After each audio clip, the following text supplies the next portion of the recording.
بسم الله الرحمن الرحيم الحمد لله والصلاة والسلام على رسول الله وعلى آله وصحبه ومن تبعهم بإحسان إلى يوم الدين أما بعد. Le 18e cours, donc le cours précédent, on a lu un hadith qui était sur le fait de contenir sa colère. Un homme a demandé conseil au prophète sallallahu alayhi wa sallam et il lui a répondu en lui disant de ne pas se mettre en colère. Et on a retenu de ce hadith que chacun doit maîtriser cette colère. Cette colère, tout le monde l'a. On est tous amenés à se mettre en colère. Lakin, al-mu'min, al-aqil, il réfléchit. Il se maîtrise. Taïeb.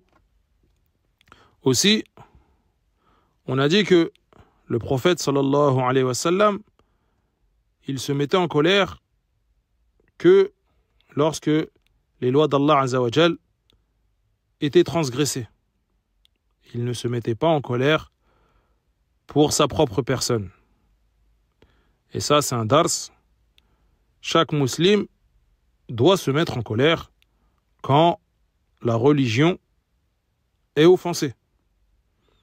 Tu entends que des gens insultent l'islam, ça doit te mettre en colère. Tu entends que des gens se moquent du Coran, ça doit te mettre en colère. Mais malgré tout, tu ne dois pas, par cette colère, commettre des injustices et ça ne doit pas te pousser à provoquer un mal plus grand. Naam. On passe au 17e hadith. Al-hadith السابع عشر عن أبي يعلى شداد بن أوس رضي الله عنه عن رسول الله صلى الله عليه وسلم قال إن الله كتب الإحسان على كل شيء فإذا قتلتم فأحسنوا القتلة وإذا ذبحتم فأحسنوا الذبحة وليحد أحدكم شفرته وليرح ذبيحته رواه مسلم. Donc dans le sens que ce compagnon Abi Ya'la Shaddad ibn Aws, il rapporte que le messager d'Allah sallallahu alayhi wa sallam, il a dit que Allah a prescrit la bienfaisance dans toute chose. Et que si vous devez tuer, faites le bien. Et que si vous devez accomplir un sacrifice, faites le bien. Et aiguisez bien votre lame pour ménager la bête. Ce hadith est rapporté uniquement par Muslim. Naam. Donc dans ce hadith, la première partie, lorsqu'il dit Inna Allah kataba al-ihsana ala kulli shay. Certes, Allah a prescrit la bienfaisance dans toute chose. Cette partie du hadith, à elle seule, elle rentre dans l'ensemble de la religion. Fil ibadat wal muamalat. Autant dans les adorations que dans les choses mondaines, dans les échanges avec les gens. قال عز وجل وأحسنوا إن الله يحب المحسنين. Allah dit dans le sens du verset et faites le bien car certes Allah aime les bienfaisants.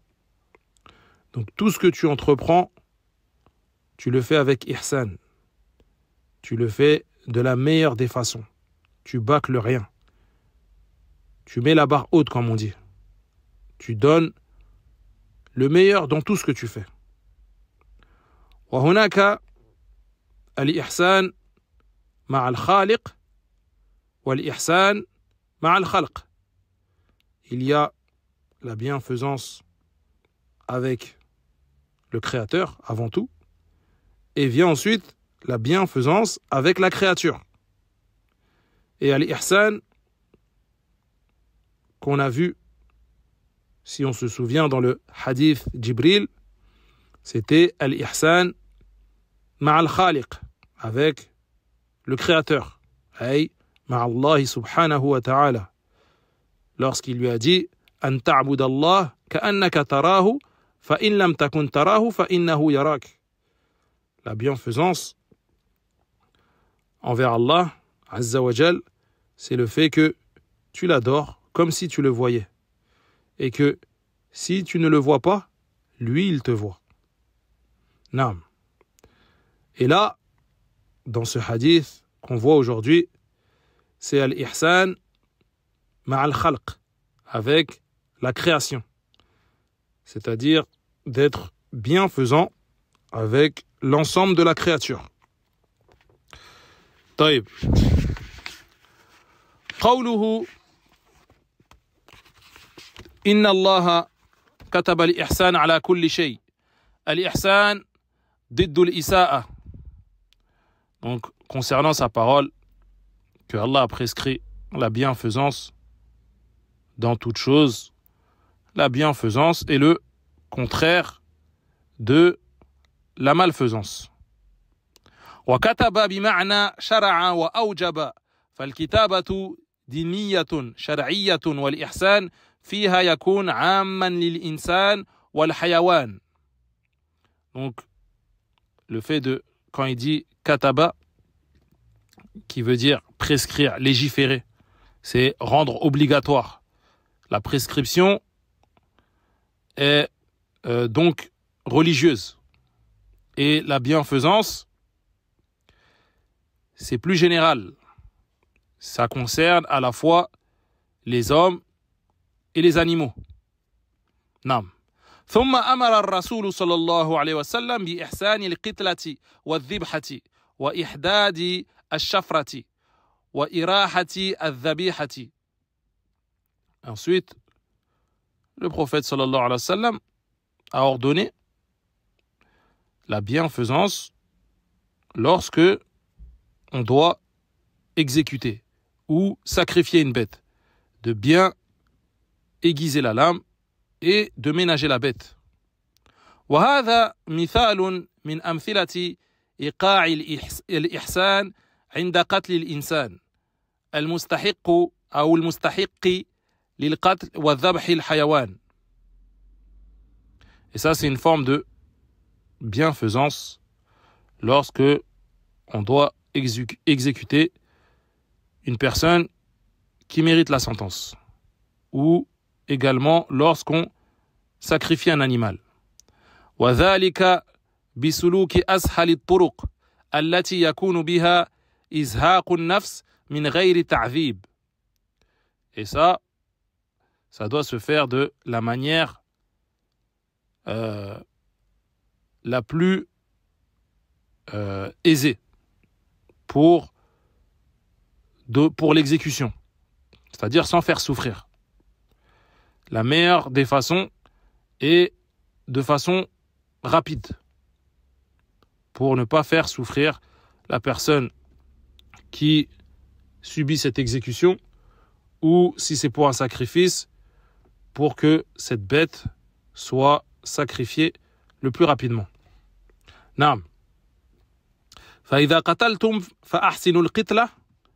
Donc là, quand on revienne sur cette parole, lorsqu'il dit et lorsque vous devez exécuter une personne qui mérite cela, alors faites-le bien.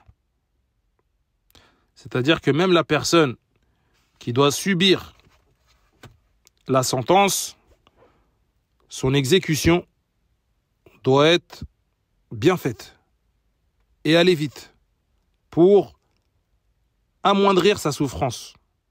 Et ça, autant que possible. هذا من الإحسان. طيب. Et ça ne doit pas être une torture et faire durer le moment. Non, ça doit aller très vite. bien, mais très vite. Pareil pour le sacrifice d'une bête. L'animal que tu vas sacrifier, tu dois faire en sorte de ne pas l'effrayer. Et si c'est possible, le mieux, c'est d'isoler cette bête des autres bêtes. Pour ne pas que les autres bêtes observent ce sacrifice. Ta lame doit être bien aiguisée. Et là, tu sacrifies comme il est demandé en nommant Allah Azza wa Jal. Et bien que les ennemis de l'islam disent que c'est cruel, c'est de la barbarie, que la bête souffre, etc., etc., ça, ce n'est pas vrai. Et sache, Akhil Karim, si Allah subhanahu wa ta'ala nous a ordonné de le faire de cette façon, c'est que c'est la meilleure des façons. Et on le fait comme ça. Et c'est comme ça qu'on applique la bienfaisance envers cette bête. Walillahi al-hikmatul baligha. Et Allah subhanahu possède la sagesse absolue. Nous, on applique comme il nous a ordonné d'appliquer. Naam, al-ihsan, c'est faire les actes comme Allah Azza wa Jal veut qu'on les fasse. C'est pas comme nous on les perçoit. Comme nous on perçoit les choses, car si on fait devancer nos ressentis, nos sentiments avant le décret d'Allah Azza wa Jal, on va se perdre. Et même si des fois on peut se poser des questions, on ne comprend pas, et on revient sur le champ. Et on doit toujours se dire que si Allah a prescrit telle et telle chose, c'est que c'est de cette façon qu'on doit la faire. Et même si nous, on ne voit pas la sagesse. Alaysa Allahu bi ahkamil hakimin. Allah dit, et Allah n'est-il pas le plus sage des juges? Taïb. Wal ihsan ala kulli shay. Et la bienfaisance dans toute chose, c'est aussi dans toutes tes actions. En commençant par al-wudu, les ablutions. Tu dois les parfaire, les perfectionner. Man tawadda'a fa ahsana al-wudu kharajat khatayah min jasadihi hatta takhruju min tahti adfarihi. Dans ce hadith, Uthman ibn Affan, il rapporte que le prophète sallallahu alayhi wa sallam, il a dit que celui qui accomplit parfaitement ses ablutions, ses péchés sortent de son corps, au point où ils sortent même de sous ses ongles. C'est un hadith qui est rapporté par l'imam Muslim. Aussi, as-salah, la prière, tu dois la faire de la meilleure des façons, avec ihsan, comme le prophète sallallahu alayhi wa sallam nous l'a enseigné. Sallu kama ra'aytumuni usalli. Il a dit, priez comme vous m'avez vu prier. Aussi le hajj. Le hajj, il doit être accompli avec ihsan, parfaitement. Al-hajjul mabrour, laysa lahu jazaun illa al-jannah. Le hajj al-mabrour n'a pas d'autre récompense que le paradis. Et al-hajj al-mabrour, c'est un hajj accompagné de repentir. C'est un hajj bien accompli, dénué de tout péché, accompli sincèrement pour Allah Azza wa Jal. Et toutes les adorations doivent être accomplies avec ihsan et de la meilleure des manières, que ce soit as-siyam ou az-zaka, toute adoration, tout acte doit être accompli avec bienfaisance. Inna Allah kataba al-ihsan ala kulli shay. Certes, Allah a prescrit la bienfaisance dans toute chose. Naam. On passe aux enseignements du hadith. مما يستفاد من الحديث أولا وجوب الإحسان في كل شيء.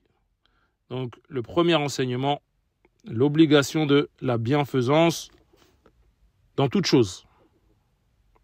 Et quand tu es bienfaisant dans tes actes, tu es un enseignant pour l'ignorant. Naam. Par exemple, quelqu'un vient de se convertir. Toi, tu pries au masjid devant lui et tu perfectionnes ta prière. Lui, il va t'observer attentivement et enregistrer tous tes faits et gestes. Tu seras à ce moment-là un enseignant pour lui. Tu lui auras donné un dars sans le vouloir. هذا من الإحسان. ثانيا وجوب الإحسان عند القتل بسلوك أيسر سبيل لإزهاق النفس. Le deuxième enseignement, c'est l'obligation de la bienfaisance lorsqu'on doit appliquer une exécution par le moyen le plus simple qu'il soit. Naam, la personne qui doit subir une sentence et qui doit être exécutée, ça doit se faire avec ihsan, au plus rapide, au plus simple, et ne pas allonger cette situation. ثالثا وجوب الإحسان عند الذبح الحيوان كذلك. Troisième enseignement, l'obligation de la bienfaisance lorsqu'on sacrifie une bête. رابعا تفقد آلات الذبح قبل مباشرته لقوله صلى الله عليه وسلم وليحد أحدكم شفرته وليرح ذبيحته. Et le quatrième enseignement, il dit s'assurer avant d'utiliser sa lame du sacrifice qu'il ne comporte aucun défaut. Conformément à la parole du prophète sallallahu alayhi wa sallam lorsqu'il a dit aiguisez bien la lame et ménagez la bête. Naam, la bête ne doit pas être effrayée. Toi, tu dois être prêt avant de la sacrifier. Ton couteau est bien aiguisé. C'est pas tu l'aiguises devant la bête. Non, tu le fais avant. Tu arrives devant la bête, tu es prêt et efficace. C'est cela être bienfaisant. Naam. Alhamdulillah, on va s'arrêter là pour aujourd'hui. Walhamdulillahi Rabbil Alamin.